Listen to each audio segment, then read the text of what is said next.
जय जगन्नाथ बंधुगण।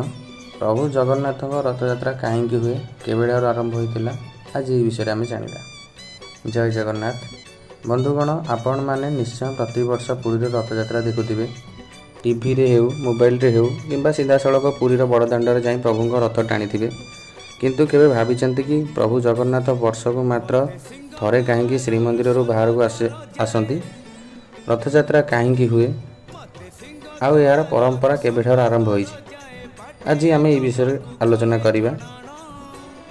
बंधुगण, रथयात्रा केवल गोटे पर्व नुहे, यह हेउची ओडिया मानकर गर्व, आम संस्कृतिर परिचय एवं समग्र विषय ओडिशार स्वतंत्र परिचय।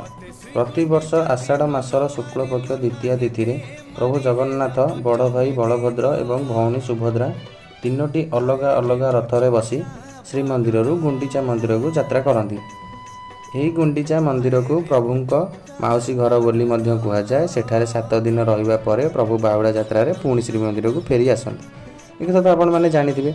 एबे आसतु जानिबा रथयात्रा कहीं हुए। यह नहीं अनेक पुराण और लोककथा मध्य रही।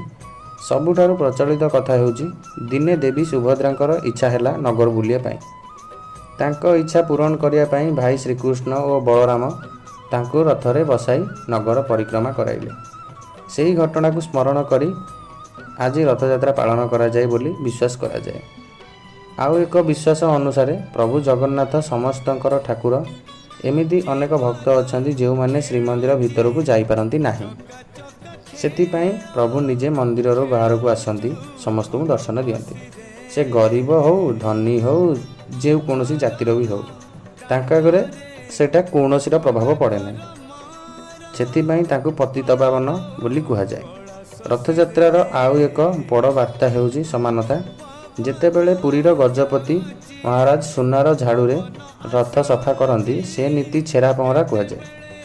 यार अर्थ हेउची प्रभुंक आगरे राजा और प्रजा समस्ते समान। एबे जानिबा रथयात्रा केबेठारु हेउची। रथयात्रा इतिहास बहुत पुराना। स्कंद पुराण, ब्रह्म पुराण और पद्म पुराण रे यार वर्णना मिले।